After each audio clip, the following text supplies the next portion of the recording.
Welcome,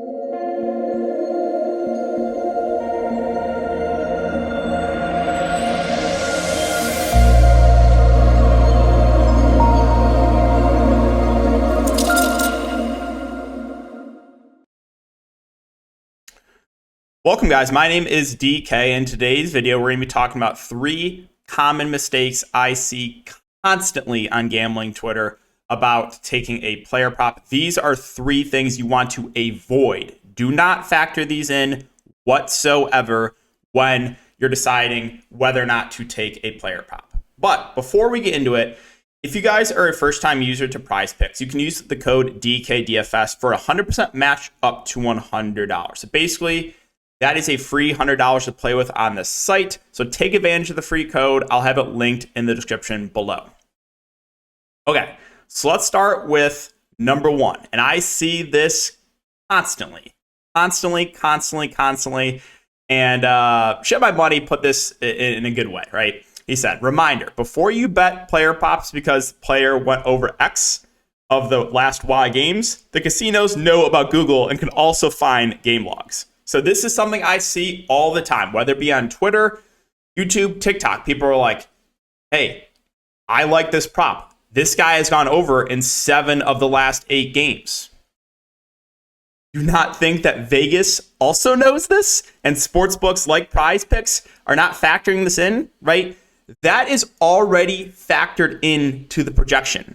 So you should never, ever take a player prop because, oh, he's gone over in 4 of the last 5 games, or he's gone over in 7 of the last 9. Like, I saw a popular TikTok the other day, and I was like, rolled my eyes. It was like, oh, Nick Claxton has gone over steals and blocks 2.5 at, 8 of the last 10 games. It's free money. It's like, it's literally factored into the projection. So do not fall for this mistake. Do not take a player prop because it has hit in a certain amount of times over the last certain amount of days. It does not matter whatsoever. Again, that is already factored in to the sports books, to the projections.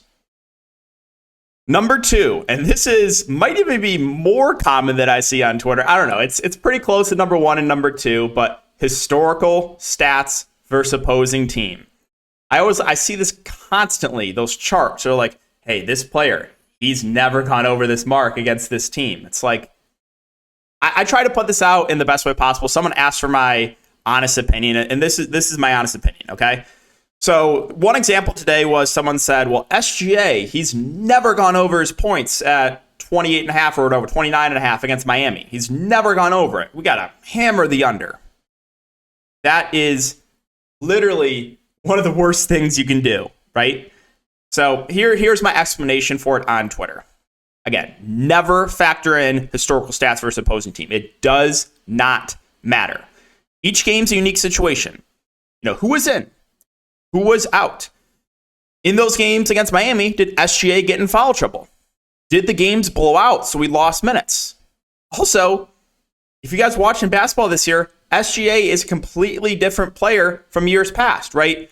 So I don't care if in his rookie year with the LA Clippers, he went for 8 points against the Miami Heat. It literally does not mean anything. I saw a similar thing with Ja Morant. People were like, oh, Ja Morant versus, I think it was the Thunder. Like, he's never gone over this. Well, okay, you're factoring in his rookie year where he played like 24 minutes a game. He split time with Tyus Jones in his rookie year. It's like, never factor those things in, right? So again, SGA, completely different player. Also, tonight, in this specific example, Miami has half their team out. Bam Adebayo is out. A lot of their good defenders are out. But again, most importantly, Bam is out. They're a rim protector. So this is not the same Miami team as it was when they're fully healthy. And last point, and again, I've said this multiple times already, so I sound like a broken record. All of this information is already factored into the sports books, right? And his line is at 30.5. There's a reason that line is set at 30.5, right? Sports books are not going to be like, oh yeah, let's just set it, 5 points higher and hope that everyone just hammers the under. No. That's not how it works. So again, do not factor in historical stats versus opposing team. And the last tip that you want to avoid when taking player props is just taking a prop because a player's hot. this guy's on fire over the last 5 games. We got to go over. Or this player, he can't hit a shot. It's an easy under. This guy cannot hit the broad side of a barn. We have to take his under, right? Again, no. All those things are already factored into the projections. Now, you could say something like this. This would be a viable reason to take a player pop. With player X out, players Y's minutes have increased, his usage has gone up, but he has not been hitting his shots over the last couple games. I am going to take his over points prop because I don't think he's going to continue to shoot, 5% from the field. Like, that would be a viable reason to take a player pop. Not because he's so cold, gotta hammer the under. Or he's been on fire, bro, nuke the over. No.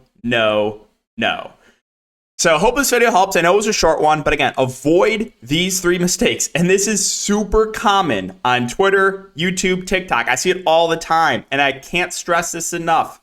Do not factor these 3 things in. They do not matter at all. So if you guys have been enjoying the content, just make sure to like, subscribe, hit the notification bell, keep an eye out for future content, and I'll see you guys in the next video.